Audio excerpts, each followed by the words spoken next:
My club is called the pigeon. Rabbit's just gone through there. My club is called the Maidenhead Flying Club, which is a fairly small club. We were about 15 members, flying members.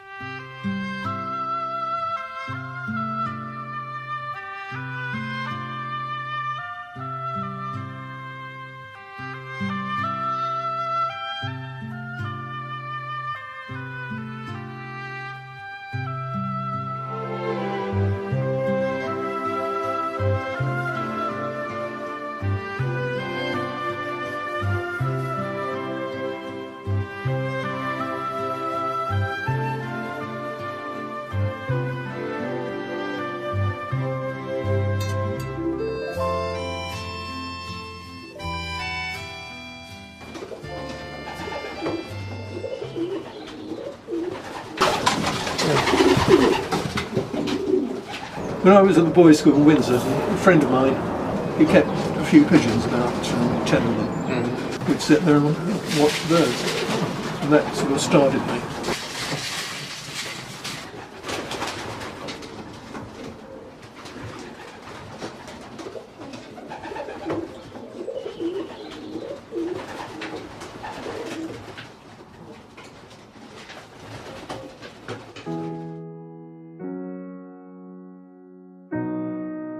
Today, my friend Luke and I have come to visit my granddad. We've come to talk to him about something very close to his heart. Just like many from his generation, John is a pigeon fancier.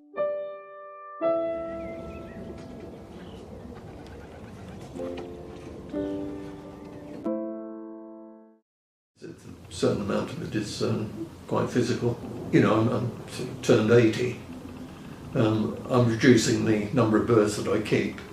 A few years ago I would keep well over 100 birds. Now I would say I'm keeping within sort of about 50, 60.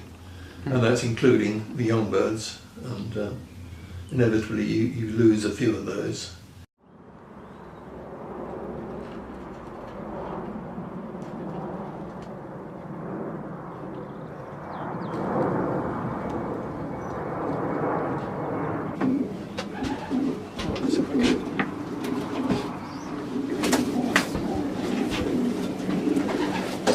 That's their life ring. That's my telephone number there in case they get lost.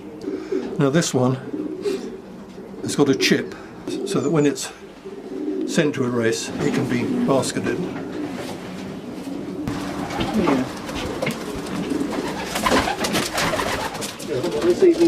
Oh wow, that's absolutely tiny. I'm amazed. Sorry, how old is he? Is he 1 day? That's a few hours. Wow, he is. Wow.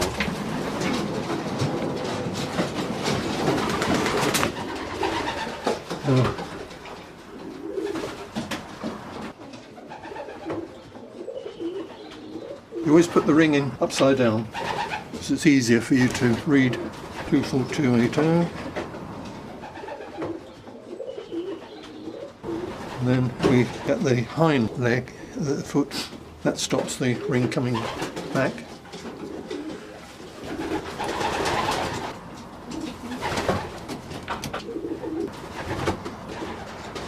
There we are. And there it is.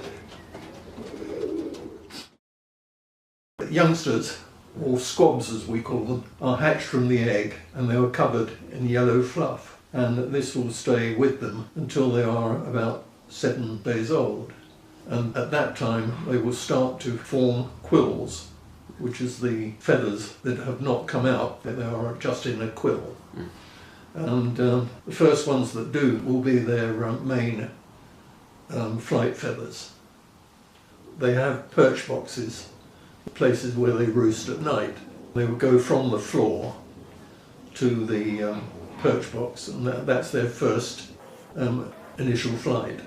After that they are then allowed to have their freedom outside the loft, and they start to really test their wings, and they will fly around short circuits.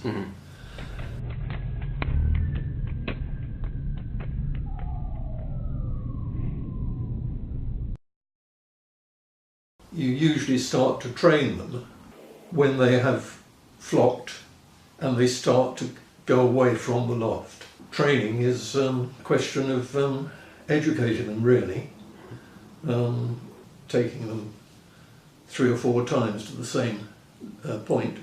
I usually take mine down to Wokingham, which is about 8 miles away, and they will be liberated together. You'll take the private training to about 30 to 40 miles, and then after that you can have what we call club training, where you're training with other members, and it gives the birds experience to being liberated with more than just their own loft fellows. And that carries on until the first young bird race.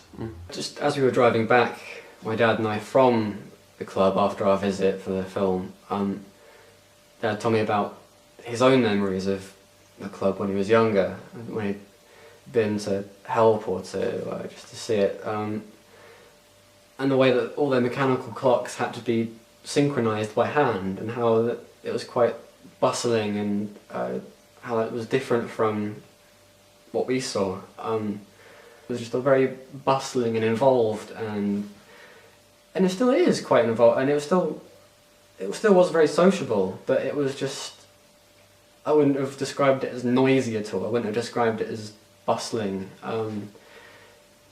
It's just quite interesting how it's changed over the years. There's a lot of reasons for that, but the most obvious is that they're almost a lot older. Apart from those brothers we spoke to, how old were the brothers? They were in their 20s. Their 20s, they looked older. Yeah, the brothers in their 20s, they're quite a rare breed. Now, we've been very fortunate, and during the last 2 years we've had 2 brothers join us, and they're both flying independently. They fly in the same garden to 2 different lofts. By far the youngest people that we've got, and we've looked after them, and anything that they need wanting, we would see whether members have spare nest bowls or even birds they've been given. Now, I say we are fortunate. There's another club in Windsor where I don't think they've had any new members at all. They all they all know that they're ageing. As we spoke to Todd Hunter, he was talking about how him and his wife was planning to go to Florida for the last time, and we were both quite taken aback by how just relaxed he was at the fact that, yeah, we're going for the last time, we're too old now, They all just seem to just know that it's a dying hobby, but it's just something that they enjoy, and they're going to keep on going at until they can't anymore. It's just something that keeps them all going. And the membership that is going down, from year to year, and it's the same with other countries as well. Yes, I suppose. Actually, I'll just keep on going with this one. I'll ask you: are you ever planning to retire from pigeon fancing, or are you going to keep on going? I shall probably carry on until they send me out of my box.